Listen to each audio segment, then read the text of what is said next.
Hey there, it's Jen Bengal from Out of This World Literacy, and I'm excited to share with you today three of my favorite books at the beginning of the year that I use to build classroom community with my students. These books are great to use in any grade level. All kids of all ages love to be read to, so I recommend using them to help build your classroom community. The first book I have to share with you today is called The Juice Box Bully, and it's about empowering kids to stand up to bullies. I love using this book to build classroom community at the beginning of the year.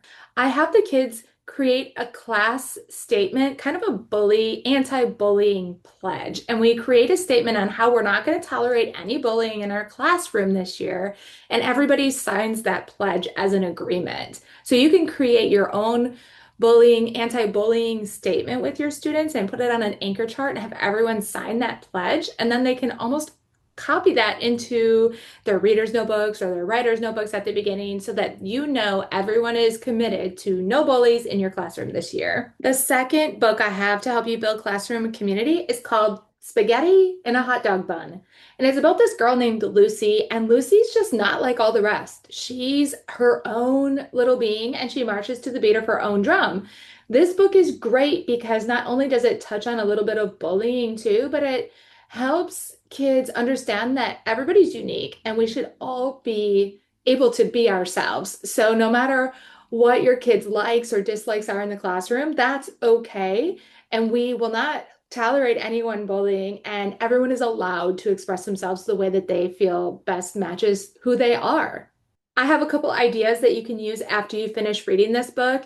You can have everyone in your class take a piece of scratch paper and write down something unique about themselves, something that they feel like is special to them, just like Lucy has special things to her in this book. And then everybody takes their piece of scratch paper and they glue it onto a class like big giant heart. And then in that heart, everybody has something unique about them that's specific to them. You can have them write their names on their little piece of paper, or it can be anonymous if you want. But that way, like you can see that your class heart has a whole bunch of different unique people inside of it. And that's what makes our community so special. So building that community, that's my first idea for you to use after reading this book. My second idea is kind of really fun. You can actually go ahead and make spaghetti the night before and bring a bunch of hot dog buns in. Just get cheap hot dogs and serve the kids spaghetti in a hot dog bun. And as you have this little community unique meal, talk about all the differences in your classroom. Ask students to share what's different about you, what makes you special, and see if they'll even try and eat the spaghetti in a hot dog bun. I think it'll be a really memorable experience, and it's a really fun activity to do after reading this book.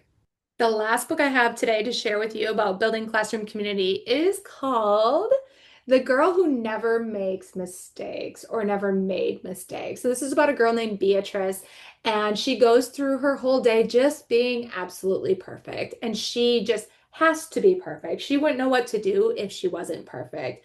But one day she makes a huge mistake. And how does she handle that, right? So this book is great to talk about, hey, everybody makes mistakes. Nobody is perfect. We are all gonna mess up. The good part comes in with how do we handle that when we make a mistake? What do we do?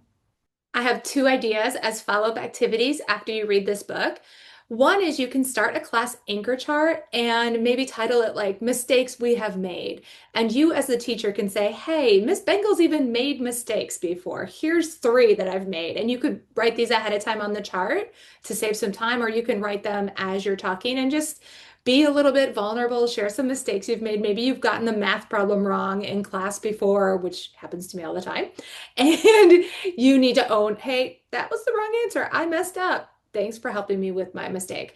And then invite the kids to share mistakes they've made in the past and write that on the anchor chart. So you just have this list of mistakes you've made. And at the end, just talk about how, again, it's okay to make mistakes and it's okay to learn from our mistakes and accept that we're not perfect. The second idea I have is to make a class T chart. And on one side of the T chart, you can write how mistakes help us. And then the other side of the chart, you can say, what should we do when we make a mistake? What can we do? How do we react? Then ask the class again, share a few of your own examples, kind of follow that I do, we do, you do scaffolding, and just ask the class to share ideas. Maybe have them turn and talk with a partner so everyone's involved and share ideas of what they would add to each side of that list, and then invite students to share and write their answers on your chart.